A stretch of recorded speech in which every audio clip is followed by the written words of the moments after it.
Hey, what's going on, everybody?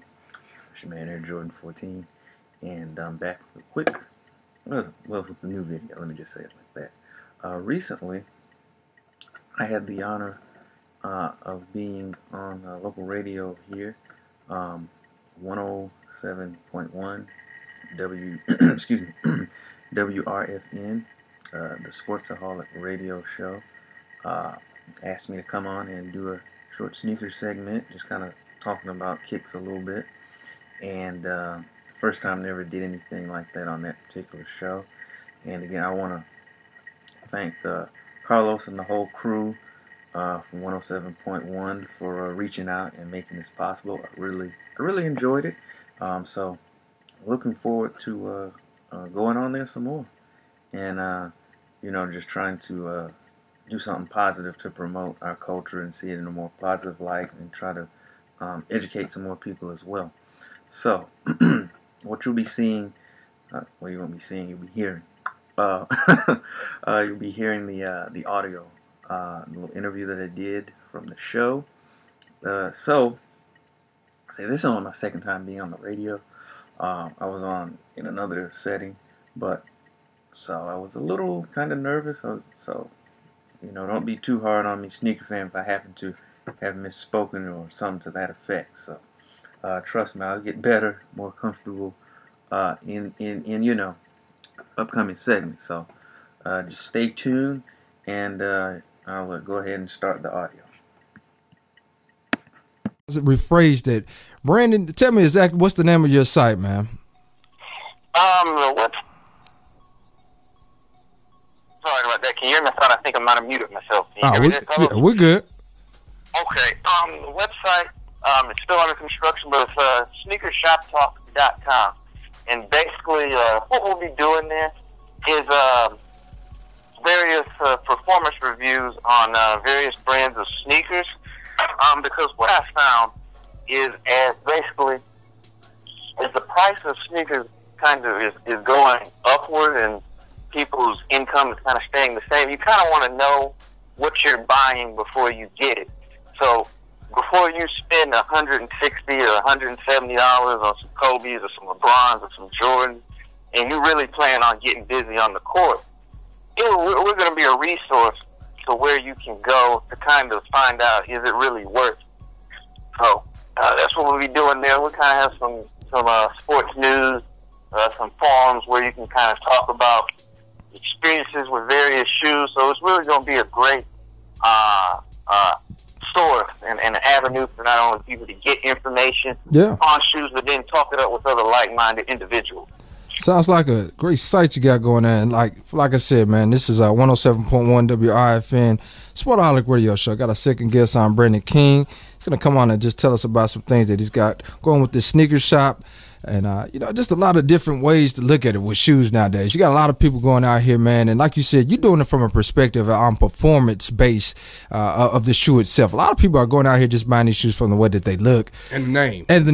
That type of deal. And you got now with the Retro 8s coming back out. And what better shoe was made than the red patent leather Michael Jordan edition? When he came out with those with the pinstripe Bulls uniform, man, I almost lost my mind as a kid, man. I mean, I'm talking about that outfit right there, man. He could have went to church right there in that outfit, man, and sat right up there with the preacher. He was just decked out, man.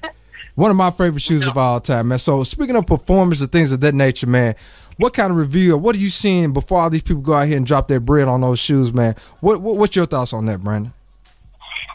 On the patent leather 11s that just came out in December, or I was talking about the ones that I think they're supposed to be dropping up pretty soon here, if I'm correct. Oh, there's some black and red 13s that'll be out on this Saturday. Yeah. Actually. I guess I was wrong. Yeah, that's my mistake then. Go ahead though. Oh no problem. I've played in previous versions, both the original version, and then they did a retro version in 04 and 05. And the shoe itself was a pretty good performing shoe. My only real issue was, those of you who are familiar with the shoe, the shape, it was based on a panther, was the design inspiration for the shoe. And you've got these pods around the edge of the shoe, kind of supposed to be like a paw, they can get a little clunky at times when you're making moves or just cutting and things of that nature. But other than that, the fit, the cushioning, the traction, and everything else was good. Just slightly clunky, but other than that, a pretty solid performer on the court. And then, as we all know, it's a good-looking shoe to wear casually as well. Yeah. So and that's those will be out at most of your big box stores, your Finish Lines, your Foot Lockers, and whatnot this Saturday for 160 in men. Now, what's a good place to go to get, like, let's say, like you said, the big box outlets and things like that?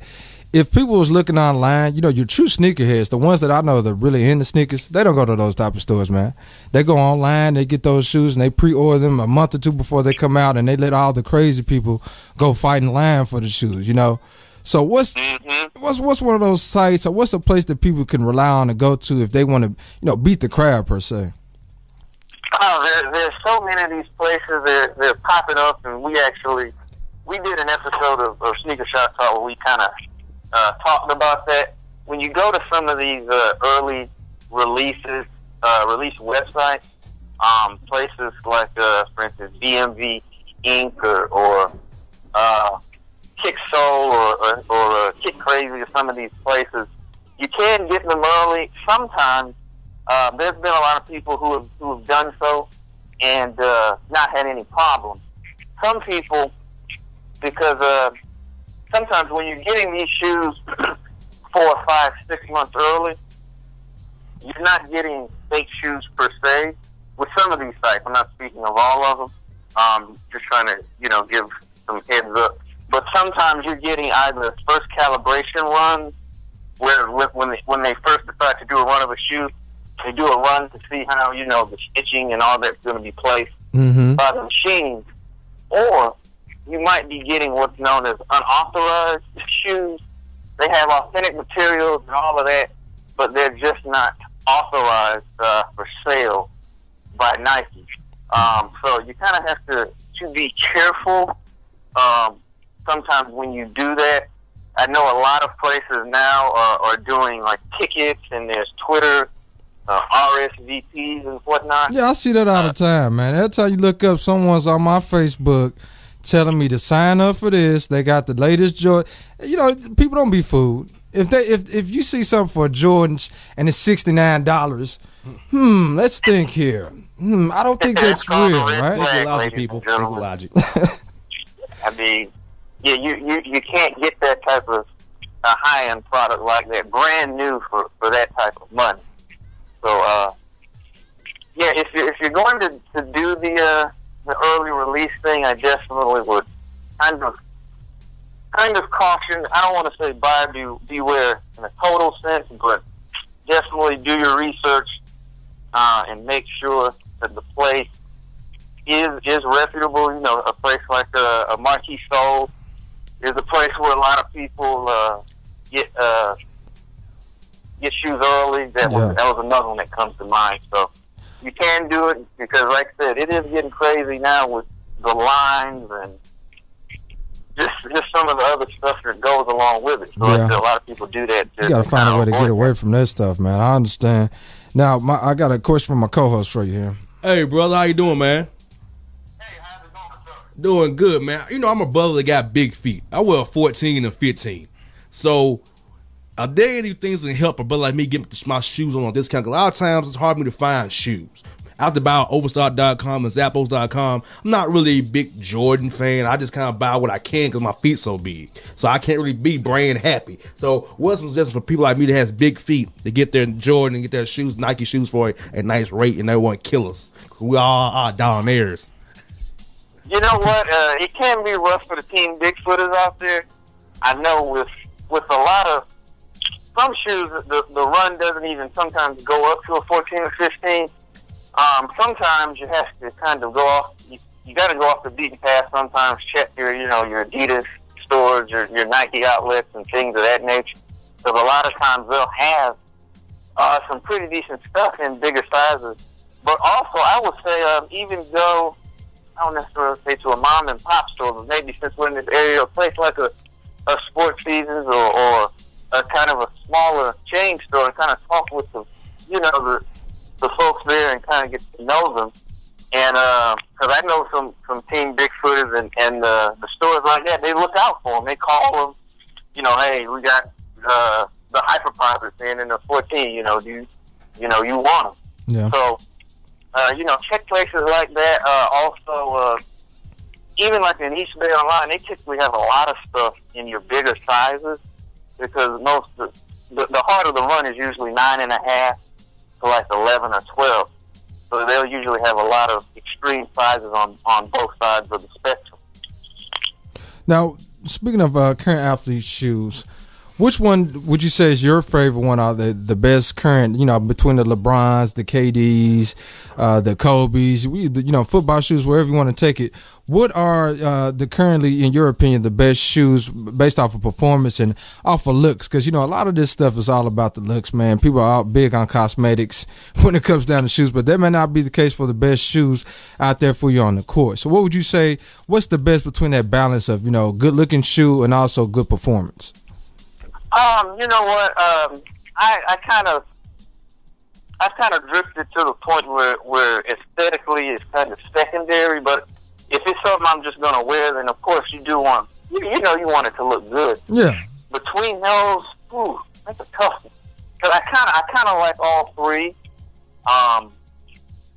Particularly with those three, really for me it would come down to what colorway we're talking about. Like if we're talking about the Kobe, then I would probably go. The black and sulfur is my favorite colorway of that one.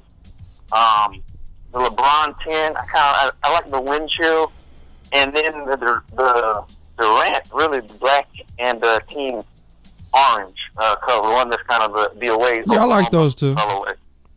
But as far as performance, really it depends on a lot of it. Depends on the style of play that you have. If you're a kind of a bigger guy, you got to think about the LeBron is typically made for a bigger player or someone who has a style like LeBron James. Me personally, I'm more of a guard type. Like for instance, like with the LeBron 9, I really enjoyed that. I know some smaller people who did. The Kobe 8 is fantastic on court, which they really made up for because the Kobe 7 was absolutely awful in terms of on-court performance. And the same can be said about the Durant 5. So those three are definitely, and even the LeBron 10 is a really good on-the-court performer. I really like the combination of the fuse and the fly line, but what's really intrigued me the most, and I really like, was the full-length Max Zoom unit. That goes around. It's nothing like I've ever felt from a cushioning standpoint. So I really like Zoom In. Yeah. So all of those are actually very, very good. It really be like a toss-up for me to pick between. If I had to go with one, me being more of a guard, I would probably go with the Kobe 8. There we go. Kobe 8s, man. Well, I tell you what, this has been a pleasure, man. This is the first time that you're probably going to hear Brandon's voice on this here show, but it won't be the last time. We're going to get him on anytime they got some hot releases coming out to get his opinion about, performance, about the, like he said, the cosmetics of the shoe, just the makeup. We're going to do this as much as we can. So, Brandon, if they're looking for you out there on Twitter land, if they're looking for you on all these various different platforms, how could they link up with you, man? The easiest way, if you want to find me on Twitter, I'm at Full Size Run. That's all one word. FULLSIZERUN. You can also find me on YouTube, youtube.com/AirjordanXIV, the Roman numeral 14. Those are typically the ones on there. You can, like I said, on the YouTube channel, they can check out some of my performance reviews and some of the episodes of SneakerShopTalk and whatnot. So they can just find me there. I do answer all questions and everything on there.